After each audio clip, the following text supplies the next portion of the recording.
नमस्कार, जय माता दी। मैं हूँ आपके अपनी लाइफ डिजाइनर जीतू आचार्य। अब हम 8वें स्वरूप की बात करते हैं, यानी माँ महागौरी की। और माँ महागौरी की पूजा इसी दिन ही की जाती है जिस दिन कन्या पूजन भी किया जाता है, यानी अष्टमी तिथि। अष्टमी तिथि पर ही माँ महागौरी की पूजा की जाती है। अब माँ महागौरी की बात अगर हम करते हैं तो इनकी पूजा से हमें मिलता क्या क्या है। सबसे पहले धन, जिसकी हर किसी को जरूरत है, ऐश्वर्य, समृद्धि, प्रसिद्धि और आपको वैभव, ये सारी चीजें माँ महागौरी की पूजा करने से आपको प्राप्त होती है।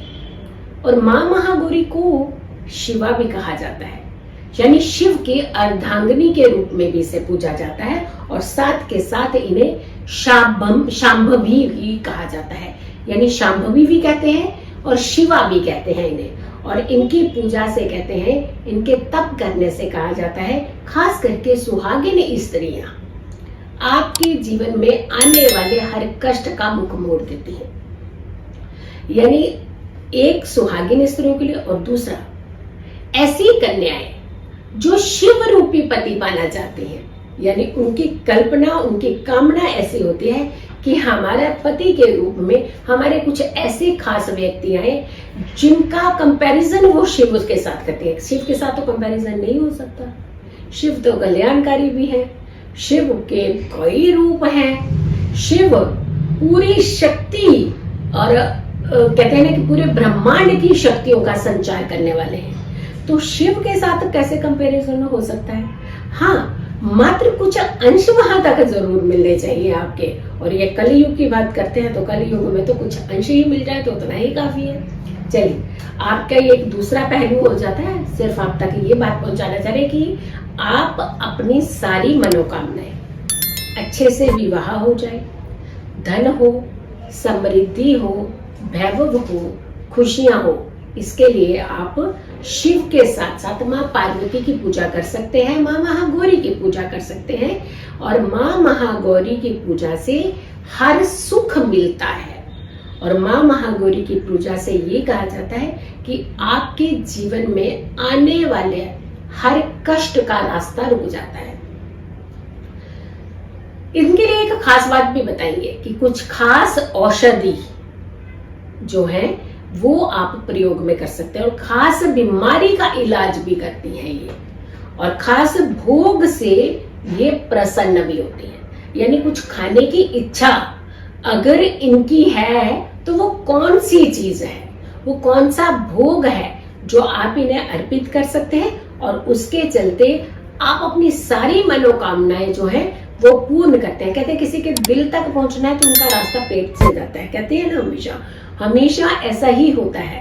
भगवान को भी आपने प्रसाद रूपी जो अर्पित करना है और वहीं से आपने भगवान तक पहुंचने का प्रयास करना है, और ढेरों आशीर्वाद पाने का भी जो प्रयास है वो ऐसे ही करना है। गौर वर्ण, ये कहा जाता है कि माँ को गौरी, माँ महागौरी को गौर वर्ण भी कहा जाता है।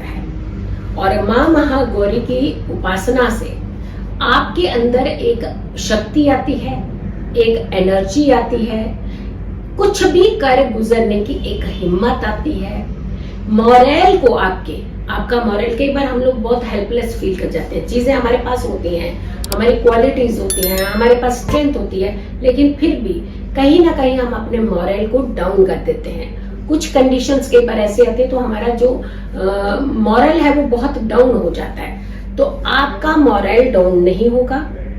आप महागौरी की पूजा कीजिए, और साथ के साथ आप इनकी पूजा के साथ साथ इन्हें खास भोग लगाइए। और इनसे जुड़ी हुई एक औषधि का अगर आप प्रयोग करते हैं तो आपके जीवन में बीमारियों का भी रास्ता मुड़ जाता है और आपको सुख और समृद्धि मिलती है। यानी जीवन में सुख की जब हम कामना करते हैं तो स्वस्थता की भी कामना करते हैं। हमेशा जो स्वस्थ रहते हैं उन्हें ज्यादा कष्ट नहीं भोगने पड़ते हैं, यानी वो जल्दी अपने मिशन को अचीव कर लेते हैं। माँ की अगर हम बात करते हैं तो माँ की जो सवारी है वो है वृषभ। और माँ के हाथों की बात करते हैं तो 4 हाथ यानी 4 भुजाएं हैं इनकी। और 4 भुजाओं में 2 हाथों में इनके त्रिशूल है और डमरू है, और माँ का जो रूप है वो अभय मुद्रा। और माँ की अगर हम बात करते हैं तो जी खोल करके कहते हैं कि वो भक्तों को वरदान देती है। अब सबसे पहले बात करते हैं कि माँ को पसंद क्या है, फिर हम बात करेंगे कि कौन सी औषधि जो है वो उन्हें अर्पित करनी चाहिए। जब हम पसंद की बात करते हैं तो कहते हैं माँ को नारियल बहुत पसंद है, साबूदाना बहुत पसंद है, और अष्टमी तिथि पर इसीलिए नारियल अर्पित किया जाता है। और कन्या पूजन में भी खास करके नारियल का प्रयोग किया जाता है। यानी जो घर में आपने नारियल रखा होता है, जो आपने स्थापित किया होता है, कलश पर भी स्थापित किया होता है, उस नारियल को भी कहते हैं तोड़ करके उसी का भोग कन्याओं को भी लगाना चाहिए और माता रानी को जरूर अर्पित करना चाहिए। और वो जो जल होता है वो पूरे घर में कहते हैं छिड़काव करना चाहिए। इसकी मैंने वीडियो भी बनाई है, उस वीडियो में भी आप जरूर देख लीजिएगा कि हर चीज जो आपने अपने घर में रखी है, जो आपने स्थापित की है, उन सारी सामग्री का आकर आप क्या करें, यानी कहाँ होनी चाहिए, कहाँ रखनी चाहिए वो सामग्री। तो इसलिए हम एक एक चीज करके साथ साथ भी बताते जाते हैं और खास स्पेशल वीडियो भी बना रखा है जिसके माध्यम से आपको ये बताए कि आपने सारी सामग्री का क्या करना है। माँ की अगर बात करते हैं तो नारियल इन्हें बेहद प्रिय है। नारियल से बनी हुई मिठाई, नारियल का भोग, पंचमेवा का भोग, ये सारा आप माँ को अर्पित कर सकते हैं और साथ के साथ ढेरों आप आशीर्वाद जो है वो माँ के पा सकते हैं। माँ की आराधना से अनजाने में हुए पाप धुल जाते हैं। अब ये जानबूझकर लेकिन पाप नहीं, जो अनजाने में जो मिस्टेक होगी, कई बार किया किसी और ने लेकिन नाम आपका आ गया, बट कहीं ना कहीं कटघरे में आप हो, तो आपने अगर गलती नहीं की है या अनजाने में आपसे कुछ चूक हो चुकी है या कि किसी के साथ खड़े होने से भी आपका नाम आ गया है, तो कहते हैं उससे भी आपको छुटकारा मिलता है और आपको उस पाप से मुक्ति मिलती है। माँ महागौरी की पूजा से ये भी कहा जाता है कि अगर आपके घर में कन्या नहीं है और माँ महागौरी की आप पूरी विधि विधान से पूजा करते हैं तो आपके घर में कन्या रूपी जन्म होता है, यानी संतान सुख मिलता है। लेकिन कन्या संतान सुख आपको जरूर मिलता है अगर आपके घर में कन्या नहीं है। तो कन्या जिस घर में होती है तो माँ तो हमेशा ही प्रसन्न रहती है, ढेरों आशीर्वाद तो देती है। वो कन्याएं सारी हमारे स्वरूप ही है माता रानी का। तो माता रानी से अगर आपने अपनी झोलियां भरनी है तो आप कन्या रूपी वरदान भी माता रानी से ले सकते हैं। औषधि की बात करते हैं, यानी अगर हम स्वस्थ रहते हैं तो हर परेशानी से मुक्त रहते हैं।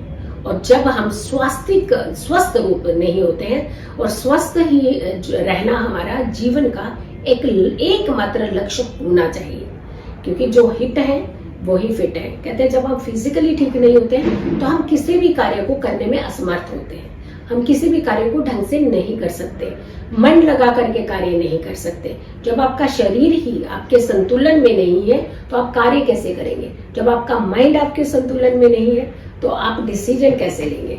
हमेशा अगर आप स्वस्थ रहते हैं तो आप खूब सारे काम भी कर सकते हैं और आपको सफलता भी जल्दी मिलती है। औषधि की जब हम बात करें तो कहा जाता है कि तुलसी के अंदर वैसे भी कहा जाता है बहुत ही औषधीय गुण होते हैं।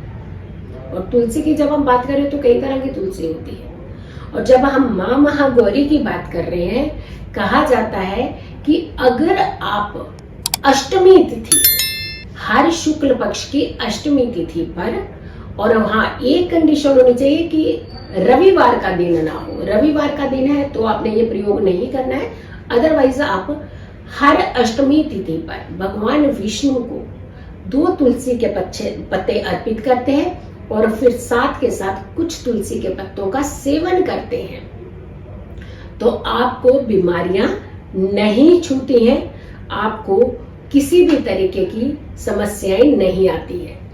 खास करके जैसे कंजेशन, चेस्ट कंजेशन, हार्ट की प्रॉब्लम और वाणी को लेकर के अगर प्रॉब्लम हो, ये सारी चीजें कहते हैं कि अगर आप तुलसी का प्रयोग करते हैं तो ये सारी बीमारियां, सारी परेशानियां दूर होती हैं।